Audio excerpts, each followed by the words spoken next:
Randy Orton's time as a face had run its course by 2013. WWE thought a heel turn would result in a fresh change for the Viper, as early on he wasn't struggling, but Orton was not on the same level he was from 2010 to 2011. He was always in and out of the main event scene, with no title reign to show for it. Guys like Jack Swagger were challenging for the title at WrestleMania. His name wasn't even in contention from the summer of 2012 to the summer of 2013. It probably had to do with the wellness policy violation. The Money in the Bank opened a lot of possibilities, and by the end of it, Randy Orton was back at the forefront in the main event of WrestleMania. The heel turn did wonders for him, because as I said, he was not struggling. They just chose not to put him at the very top. His spot in the Authority and storyline was mostly safe until Seth Rollins joined the group.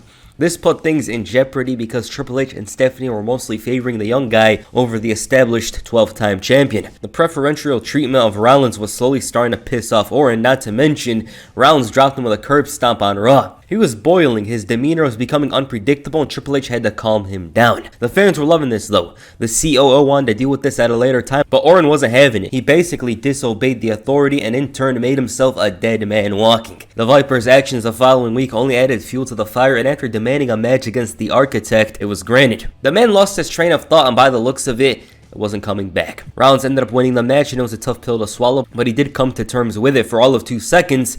It was costly. At this point, Triple H was like, screw it. He saved Rollins from a punt, and after a failed attempt at calming things down, he was out. This man was full-on 2010 Randy Orton, zero logic, all emotion, and in the heat of the battle. He took a curb stomp on the announce table, and the game didn't really want to continue, but Stephanie told him to finish this, and a friend of old, the guy he brought in, basically his own kid, he ended up taking out. This was done to give Randy Orton a hiatus. I believe he was shooting a movie. But Orton was away. We all know how the story was going to continue, of course, but it was going to take a while. Randy Orton returned at Fastlane and dropped everybody in sight except for Seth Rollins. The Architect ran away with a look of fear in his face, and this feud was going to continue. He came out the next night on Raw to discuss his disappearance. He was fuming and said that this was only the beginning, and said that it was a state of execution for Seth Rollins. And this is when the Authority without the Architect came out. Stephanie was still trying to get him back in the Authority, but Orton had one intention: to take out Seth Rollins. It was a situation where they were forced to take him out, and Stephanie was so desperate to move past this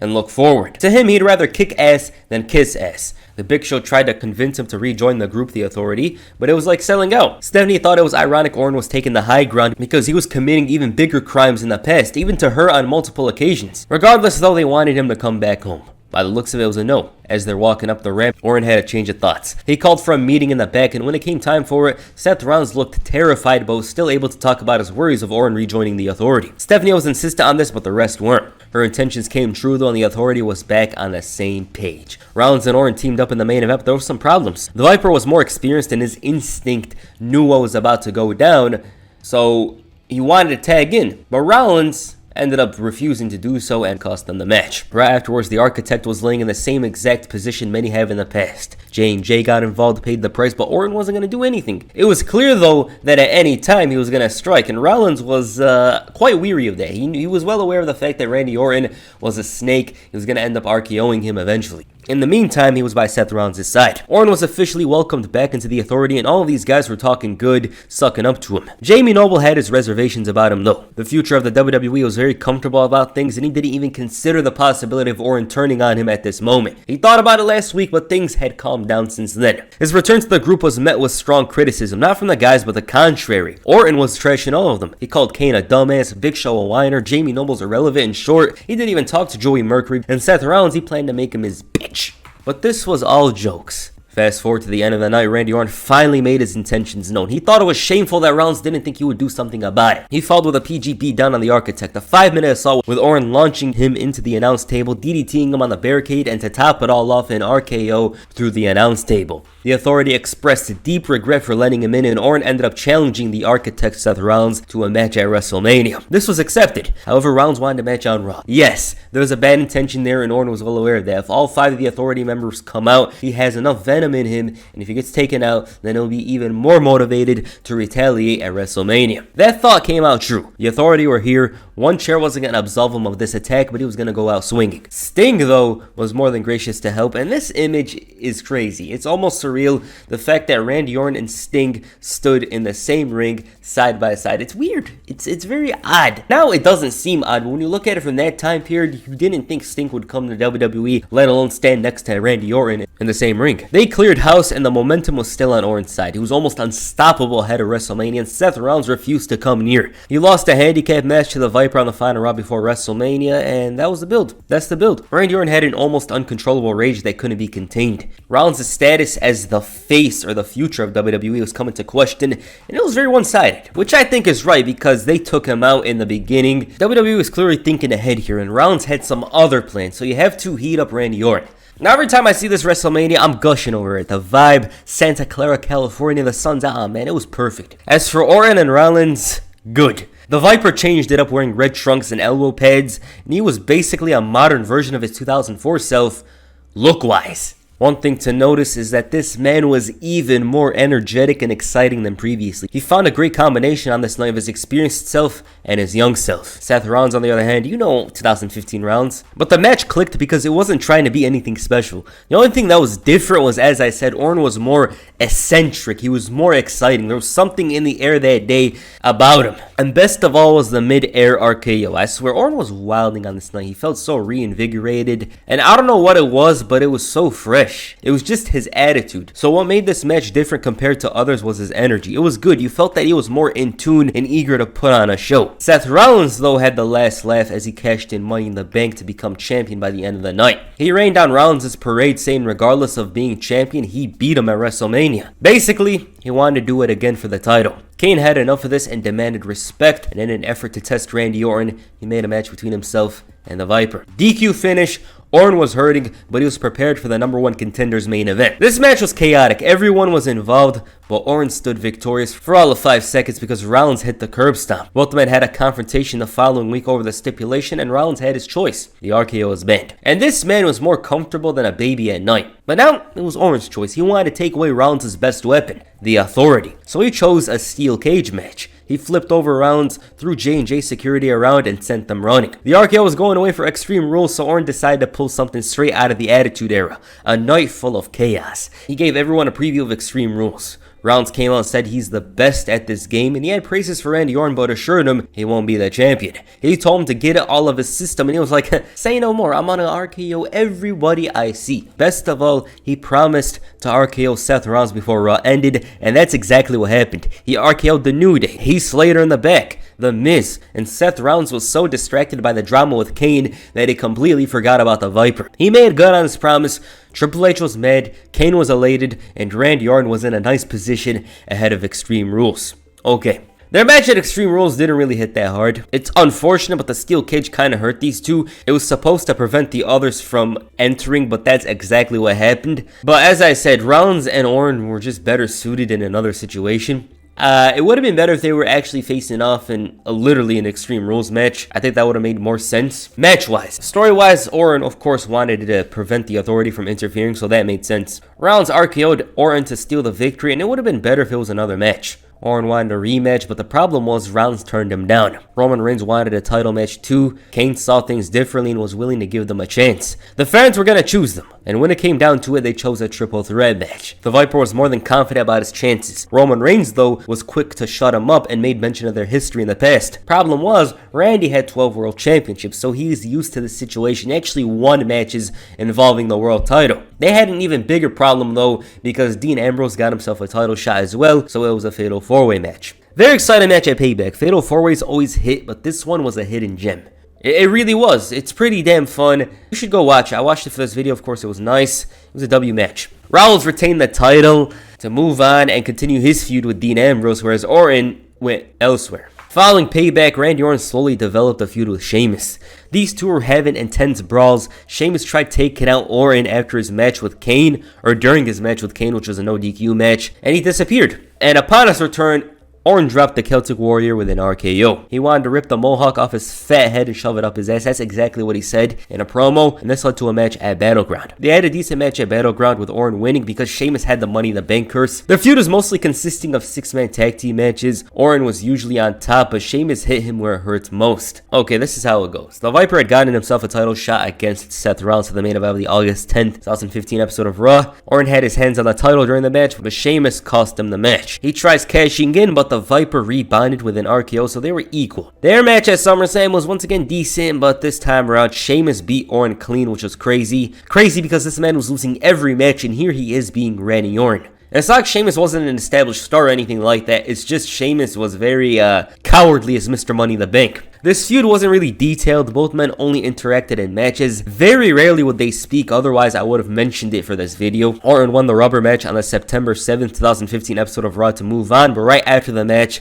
the lights went out and the Wyatt family respawned. Wyatt went for strikes, Strowman choked him out, slammed him on the mat, and Randy Orton was yet another victim of the Wyatt family. JBL explained things. So at the time, Ambrose and Reigns wanted a partner for Night of Champions, and Orton was a potential candidate. Upon Orton's return, he saved Ambrose and Reigns from an attack and cleared house. The feud was supposed to transition towards Randy Orton and the Wyatts. Roman was busy with Bray, whereas Dean and Orton were dealing with the other three. Both men had trust issues, Dean more so, and Orton literally said he can't even trust himself. But right afterwards, Orton suffered a shoulder injury in a tag team match against the New Day.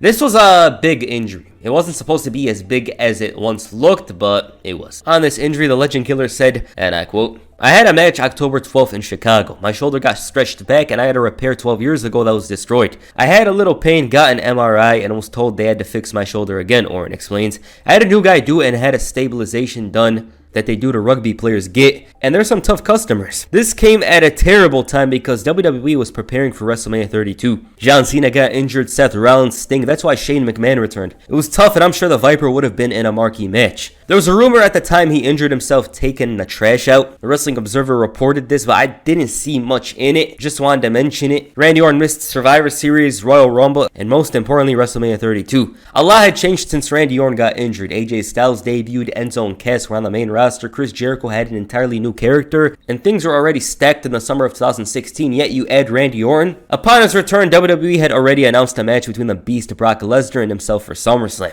As strange as it sounds, this was a very fresh match. Orton's first appearance came at Battleground. What was more shocking than this match happening was Orton wearing pants here. Orton was so gracious and humble about being back, and most importantly, he was motivated. He was so excited that he didn't mind sharing the ring with Chris Jericho. Y2J was a bit worried about taking an RKO and threatened to hit a code breaker out of nowhere. He relayed Orton on what happened in the past year, and best of all, he wanted to give him the gift of Jericho. Oh, he got scared. Orton said he looks like Ellen and was worried about Brock Lesnar. And basically, Chris Jericho's like, Suplex City was on the horizon. But this is where Jericho got curious. Why is it that both men have been in the company so long, yet they never faced off? And claimed Orton was scared of Brock Lesnar. For him, it was about having an epic return. Facing Brock Lesnar is necessary. He can't face a random like Fandango. And this shut up Jericho. So he told him what's gonna happen at SummerSlam. Brock is gonna take him to Suplex City. Was this a problem? No, because he was prepared to take 20 suplexes, but all he needed to do is hit one RKO. No enhancement needed. Now it looked kind of stupid hearing that, but it was clearly a reference to Lesnar. You see, Brock Lesnar failed a drug test ahead of UFC 200. Chris Jericho, as a spokesperson of Lesnar, called Orton a stupid idiot. He claimed these were his words, so he was going to be exempt for taking a beating. And he started pressing Orton to hit an RKO. Nope.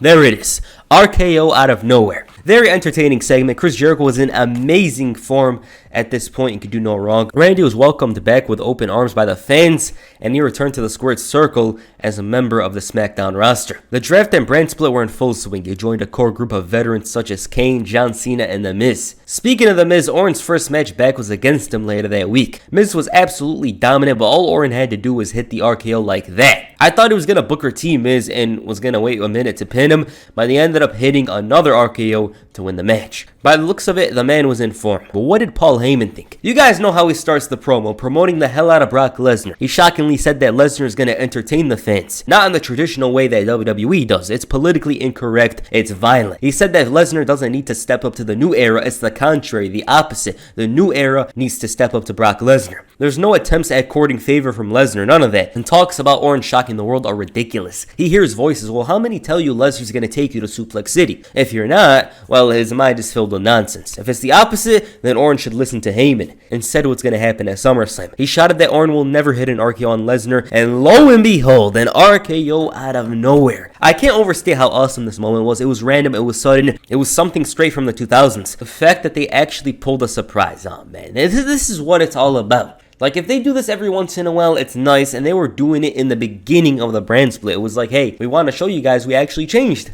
But they didn't, of course. And Lesnar was almost ecstatic. Everything about this program was exciting. It just was. It was hype.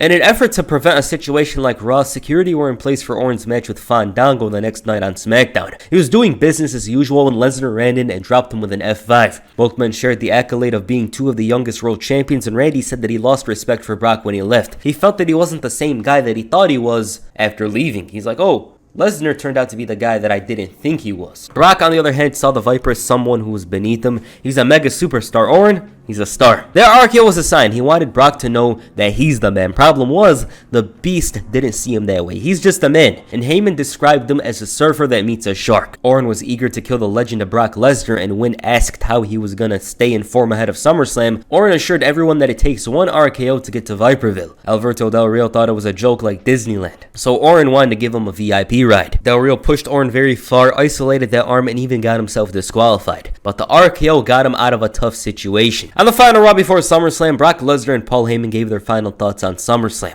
Before Heyman could speak, Heath Slater, of all people, interrupted. Now this guy was so damn desperate. He was trying to find any way to get a contract, even if he had to piss off Brock Lesnar. Slater asked for a chance to face Brock Lesnar, and it was all jokes from their side. Heyman moved on like Slater was a jobber, and he roared over being disrespected. He's like, hey, what is up? He knew he would get his ass kicked, but he had a family. Lesnar knew where he was coming from and said that he's got kids too before bringing him into the ring, all to tell him that he doesn't give a shit about his kids. Lesnar gave him two options, and even though Slater made his decision, he accomplished nothing. Now that was over with, Heyman spoke again. Now, he had to sell the fans on the match and how good Orton is. Problem is, Brock doesn't believe anything he says. Nobody could stand up to him, not even a 12-time champion. Very simple build for the match. They were keeping them separate a lot. I think it would have been cool to see a brawl, but it is what it is. This match was something of epic proportions. Randy Orton, one of the very top guys in WWE, a man that reigned atop the company in Lesnar's absence, and Brock Lesnar on the other side, a behemoth, a man that topples any challenge that comes his way, and I personally don't remember my prediction for this match, but I had high hopes. That's what it comes down to. It felt like a match that was too big to fail. You know those type of matches. Now let's talk about it. Lesnar easily took control. He threw Orton around repeatedly with the German suplexes, and I lost count. This man was tossing him around like he was nothing. Orton didn't put up much of a fight. He was being bullied around, but all it took was one RKO on the announce table. Brock was so out of depth at this point, he took a second rope DDT and RKO, but he still kicked out. Brock quickly rebounded with an F5 and delivered some rough shots to the face that busted Randy Orton. This led to the referee stopping the match and awarding the victory to the Beast, and even then, he continued the assault, leading to Shane McMahon coming out. Lesnar ended up dropping him as well, and it was a strange match. I didn't like it. It was paced horribly, and yes, Orton did have his moments, but it didn't live up to the hype. Not to mention, he suffered a concussion, and he suffered a concussion the hard way. Lesnar literally ripped him open, forced him to bleed, and they did it the hard way. It's crazy how they actually booked this match and allowed for Orton to get hurt like that. It's very strange. I believe Shane McMahon was supposed to face Brock Lesnar at WrestleMania 33. They were starting to build the program up here, but man, Randy Orton really got shafted here. I think that's a reason why he got that super push later on. It's to owe up to this problem over here. I just didn't like the way the match went. And he doesn't need help, you know, it's Randy Orton. At the end of the day, Randy Orton's a 12-time champion. He does not need help. But in a situation like this with a guy who's a little bigger or stronger booked than him, I think it should have been a little closer than it was, because Lesnar basically decimated and destroyed him. I just didn't think it was a good match. Now, there's a counter to this. This is one thing to mention. It's understandable why they did it. You see, Brock Lesnar just came off of a UFC 200 victory. They're bringing him back to the WWE. Obviously, he's going to destroy one of the biggest wrestlers. It makes sense. Which leads me to another point. Why have the match? Randy Orton returned. He needed momentum, obviously, because at the end of the day, he's returning star. He's going to bring a lot of value to the SmackDown brand. Why book the match? Answer to that is I'm assuming they needed a big marquee main event. You can't just have Finn Balor and Seth Rollins main event, which you could, obviously, but they probably didn't see it that way. So I was happy they booked this match, but timing was bad. If this happened a year later, I'm pretty sure it would have been better, because they didn't have to protect Brock Lesnar as hard as they would have. They were going to protect him. He was going to win this match, whether it's SummerSlam 2015, 16, 17, 18, or even 19. He was going to always win this match, no doubt about it.